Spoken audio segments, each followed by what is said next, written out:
नमस्कार। प्रादेशिक समाचार के साथ मैं ज्ञानेश्वर प्रसाद श्रीवास्तव। पहले मुख्य समाचार। राष्ट्रपति रामनाथ कोविंद ने सर्वोच्च न्यायालय और उच्च न्यायालयों के वरिष्ठ अधिवक्ताओं से आग्रह किया कि समाज के कमजोर लोगों को निःशुल्क कानूनी सेवाएं प्रदान करने के लिए भी निकाले समय। प्रधानमंत्री नरेंद्र मोदी ने कहा, जल जीवन मिशन शक्तियों का विकेंद्रीकरण का बड़ा अभियान है। श्री मोदी ने इसे महिलाओं और ग्रामीण भारत का आंदोलन बताया। देश में अब तक 90 करोड़ 51 लाख से अधिक कोविड टीके लगाए जा चुके हैं, जबकि 3 करोड़ से अधिक लोग जीत चुके हैं कोरोना की जंग। और राज्य के कई जिलों में फिर से हो सकती है बारिश, वज्रपात की भी आशंका। और अब समाचार से पहले एक जरूरी संदेश। देश भर में 18 वर्ष से अधिक आयु के सभी लोगों के लिए सरकारी केंद्रों में निःशुल्क टीकाकरण अभियान चलाया जा रहा है। हमारे युवा श्रोताओं से अपील है कि वे कोविड रोधी टीका जरूर लगवाएं और दूसरों को भी इसके लिए प्रेरित और सहयोग करें। कोरोना महामारी के प्रति आप कोई भी लापरवाही न बरतें, क्योंकि कोरोना अब भी हमारे लिए बड़ा खतरा बना हुआ है। जब तक आवश्यक न हो, घर से बाहर न निकलें और इन आसान उपायों का पालन करें। मास्क लगाएं, 2 गज की सुरक्षित दूरी बनाए रखें, बार बार हाथ धोएं और चेहरा साफ रखें। कोविड से संबंधित जानकारी और मार्गदर्शन के लिए राष्ट्रीय हेल्पलाइन काम कर रही हैं। इनके नंबर हैं 011-2397-8046 और 1075। इसके अलावा राज्य हेल्पलाइन नंबर 104 डायल कर समस्या का त्वरित समाधान लिया जा सकता है। और अब समाचार विस्तार से। राष्ट्रपति रामनाथ कोविंद ने कहा है कि सर्वोच्च न्यायालय और उच्च न्यायालयों के वरिष्ठ अधिवक्ताओं को अपने कामकाजी समय का एक हिस्सा कमजोर लोगों को निःशुल्क सेवाएं प्रदान करने के लिए निर्धारित करना चाहिए। राष्ट्रपति ने कल नई दिल्ली में राष्ट्रीय विधिक सेवा प्राधिकरण नालसा के अखिल भारतीय कानूनी जागरूकता और आउटरीच अभियान का शुभारंभ करते हुए यह बात कही। श्री कोविंद ने कहा कि कानूनी सेवा संस्थानों की संरचना न्यायिक वास्तुकला को सहयोग देती है और राष्ट्रीय, राज्य, जिला तथा अनुमंडल स्तर पर इसे स्थिरता प्रदान करती है। उन्होंने कहा कि सहयोग और स्थिरता बड़ी संख्या में कमजोर वर्गों की सेवा के लिए महत्वपूर्ण है। श्री कोविंद ने कानूनी सेवा प्राधिकरणों से नागरिकों के अधिकारों और कर्तव्यों के बारे में विशेष रूप से सामाजिक तथा आर्थिक रूप से पिछड़े लोगों के बीच जागरूकता फैलाने का आग्रह किया। प्रधानमंत्री नरेंद्र मोदी ने कहा है कि जल जीवन मिशन का दृष्टिकोण केवल पानी उपलब्ध कराना ही नहीं, बल्कि शक्तियों का विकेंद्रीकरण भी सुनिश्चित करना है। जल जीवन मिशन पर ग्राम पंचायतों और ग्राम जल तथा स्वच्छता समितियों से बातचीत के बाद श्री मोदी ने कहा कि यह मिशन ग्राम संचालित और विकेंद्रीकरण का बड़ा आंदोलन था। जल जीवन मिशन का विजन सिर्फ लोगों तक पानी पहुंचाने का ही नहीं है, ये डिसेंट्रलाइजेशन का, विकेंद्रीकरण का, उसका भी एक बहुत बड़ा मूवमेंट है। प्रधानमंत्री ने कहा कि वर्ष 2019 में जल जीवन मिशन की शुरुआत के बाद अब तक 5 करोड़ घरों को जल के कनेक्शन उपलब्ध कराए गए हैं। उन्होंने कहा कि इस समय 1,25,000 गांवों के हर घर में नल से जल पहुंच रहा है। प्रधानमंत्री ने कहा कि जल जीवन मिशन का दृष्टिकोण ग्राम संचालित और महिला संचालित आंदोलन है और इसका प्रमुख आधार जन आंदोलन और जन भागीदारी है। ये village driven, women driven movement है। इसका मुख्य आधार जन आंदोलन और जन भागीदारी है। ये हम इस आयोजन में होते हुए देख रहे हैं। जल जीवन मिशन को अधिक सशक्त, अधिक पारदर्शी बनाने के लिए कई और कदम भी उठाए गए हैं। जल जीवन मिशन ऐप, इस पर इस अभियान से जुड़ी सभी जानकारियां एक ही जगह पर मिल जाएगी। श्री मोदी ने देश में बेटियों का स्वास्थ्य और सुरक्षा में सुधार के उपायों के बारे में भी बातचीत की। उन्होंने बताया कि प्रत्येक घर और स्कूल में शौचालय, सस्ते सैनिटरी पैड, मातृशक्ति के सशक्तिकरण के लिए गर्भावस्था के दौरान पौष्टिक आहार और टीकाकरण के उपाय किए जा रहे हैं।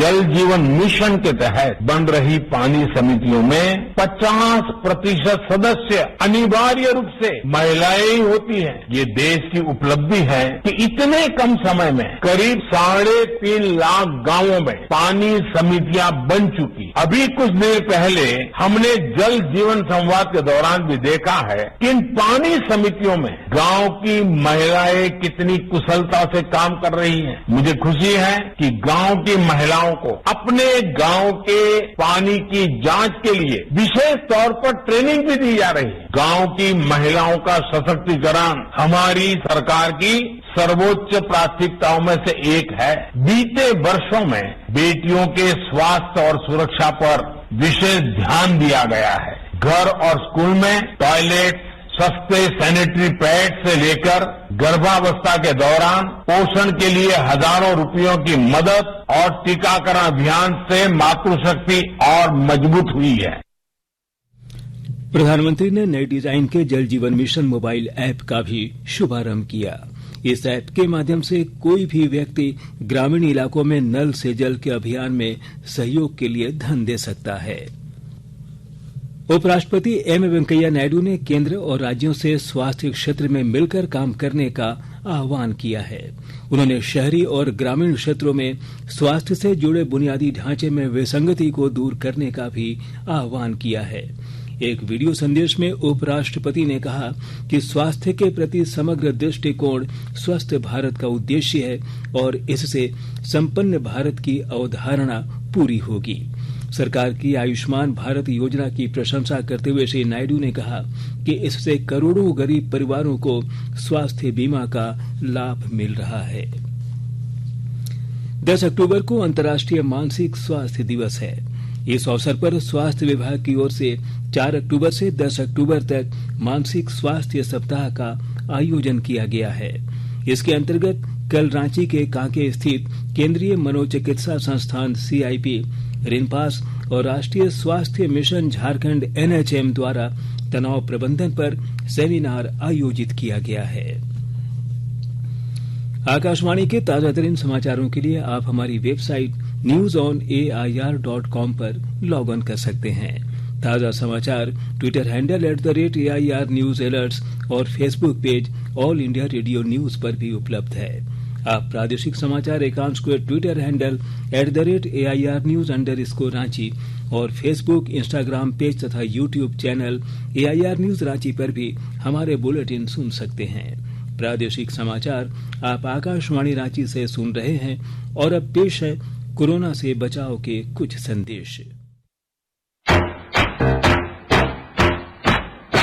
चलो मिलकर एक शुरुआत करें, चलो एक फैसला आज करें, मास्क नहीं तो टोकेंगे, कोरोना को रोकेंगे, चलो एक इरादा करते हैं, चलो एक इरादा करते हैं, मास्क नहीं तो टोकेंगे, कोरोना को रोकेंगे।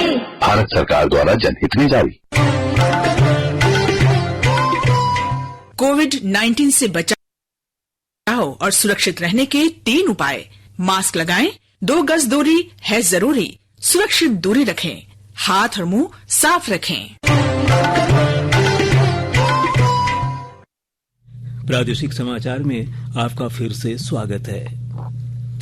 देश में अब तक 90 करोड़ 51 लाख से अधिक टीके लगाए जा चुके हैं। स्वास्थ्य मंत्रालय के अनुसार पिछले 24 घंटे के दौरान देश भर में 73,76,000 से अधिक कोविड रोधी टीके लगाए गए। इस दौरान कोविड के करीब 22,000 नए मामलों की पुष्टि हुई, जबकि 26,000 मरीज ठीक भी हुए। इस अवधि में 244 मरीजों की मौत भी हो गई है कि स्वस्थ होने की दर 97.87% हो गई है। अब तक देश में 3 करोड़ 30 लाख से भी ज्यादा लोग कोविड से ठीक हो चुके हैं। इस समय देश में 2,70,000 से अधिक इसके सक्रिय मामले हैं, जो करीब 200 दिनों में सबसे कम है। केंद्र सरकार कोविड महामारी के दौरान लोगों की सुविधा के लिए बनाई गई राष्ट्रीय स्तर की हेल्पलाइन नंबर के बारे में लोगों को जागरूक कर रही है। सूचना प्रसारण मंत्रालय अपने विभिन्न विभागों के माध्यम से इन हेल्पलाइन के बारे में जागरूकता बढ़ा रहा है। विभिन्न हेल्पलाइन नंबर इस प्रकार हैं। कोविड संबंधी सवालों के जवाब देने के लिए स्वास्थ्य और परिवार कल्याण मंत्रालय की हेल्पलाइन है 1075। राज्य हेल्पलाइन नंबर है 104। महिला और बाल विकास मंत्रालय की चाइल्ड हेल्पलाइन है 1098। वरिष्ठ नागरिकों के लिए सामाजिक न्याय और अधिकारिता मंत्रालय की हेल्पलाइन है 14567। मनोवैज्ञानिक सहायता के लिए राष्ट्रीय मानसिक स्वास्थ्य और तंत्रिका विज्ञान संस्थान निमहांस का नंबर है 0804611007। आयुष कोविड परामर्श हेल्पलाइन नंबर है 14443 और MyGov WhatsApp help desk number है 9013151515। देश के 75वें स्वाधीनता दिवस समारोहों के उपलक्ष्य में आजादी का अमृत महोत्सव के अंतर्गत प्रादेशिक समाचार एकांश आकाशवाणी रांची द्वारा स्वाधीनता संग्राम और उसके गौरवशाली इतिहास पर 18 अगस्त से साप्ताहिक अमृत महोत्सव क्विज का शुभारंभ किया गया है। सेंट्रल कोलफील्ड्स लिमिटेड और mission blue foundation Amrit Mahotsav quiz में आकाशवाणी समाचार रांची के साथ सहयोगी के रूप में शामिल हैं। आजादी के 75 वर्षों का पर्व अमृत महोत्सव प्रत्येक बुधवार शाम 7 बजे प्रसारित होने वाले प्रादेशिक समाचार के दौरान पूछे गए प्रश्न का सही उत्तर देने वाले प्रथम 10 प्रतिभागियों में से लकी ड्रॉ द्वारा चुना हुआ एक प्रतिभागी इनाम का हकदार होगा। इसके लिए सुनते रहें आकाशवाणी रांची का प्रसारण।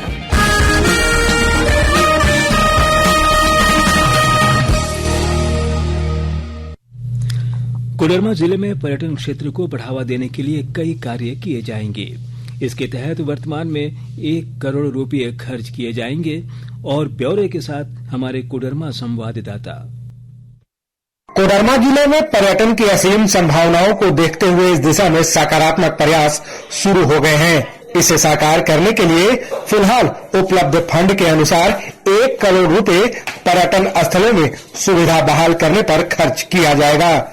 जिले के तिलैया डैम, वृंदाहा जलप्रपात, पेट्रो जलप्रपात, घोड़सीमर धाम में विकास को धरातल पर उतारा जाएगा। इन पर्यटक स्थलों में बदलाव से क्षेत्र में काफी परिवर्तन आएगा। वृंदाहा वाटरफॉल पहुंचने वाले 4 किलोमीटर सड़क को दुरुस्त किया जाएगा ताकि यहां पहुंचने में पर्यटकों को किसी तरह की परेशानी न हो। वहीं दूसरी तरफ साहक पहाड़ से होकर गिरने वाले पेट्रो जलप्रपात में भी पर्यटन के लिहाज से कई सुधार किए जाएंगे। गर्मी के मौसम में इस जलप्रपात का निर्मल जल लोगों को काफी भाता है, जिसके कारण यहाँ पर्यटक आते रहते हैं। गजेंद्र बिहारी सिन्हा, आकाशवाणी समाचार, कोडरमा। गिरिडीह जमुआ मुख्य मार्ग पर पचम्बा थाना क्षेत्र स्थित नवाडीह के समीप आज एक 2 पहिया और 4 पहिया वाहन के बीच जोरदार टक्कर हुई, जिसमें एक व्यक्ति की मौत हो गई जबकि 2 लोग गंभीर रूप से घायल हो गए। इस घटना में 2 पहिया वाहन जलकर राख हो गया। उधर जामताड़ा जिले के नारायणपुर थाना अंतर्गत गोविंदपुर साहिबगंज उच्च पथ के मजलाडीह गांव के निकट एक पिकअप वैन के पलटने से उसमें सवार एक महिला मजदूर की मौत हो गई, जबकि वाहन में सवार अन्य 17 मजदूर जख्मी हो गए। सभी जख्मियों को सामुदायिक स्वास्थ्य केंद्र धनबाद भेजा गया है। राज्य के ऊपर गर्जन वाले मेघ छाये रहने से अलग अलग जिलों में 5 अक्टूबर से बारिश हो सकती है। मौसम विभाग के अनुसार इस दौरान बारिश के साथ वज्रपात की भी आशंका है। विभाग ने बारिश के समय पेड़ों के नीचे नहीं रुकने की सलाह दी है।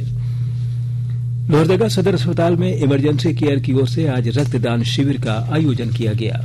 शिविर में 45 लोगों ने रक्तदान किया। मौके पर लोहरदगा के civil surgeon doctor Sanjay Kumar Subodh भी उपस्थित थे। और अब अंत में मुख्य समाचार एक बार फिर।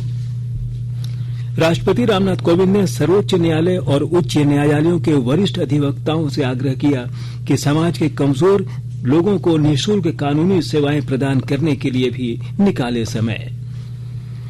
प्रधानमंत्री नरेंद्र मोदी ने कहा, जल जीवन मिशन शक्तियों का विकेंद्रीकरण का बड़ा अभियान है। श्री मोदी ने इसे महिलाओं और ग्रामीण भारत का आंदोलन बताया।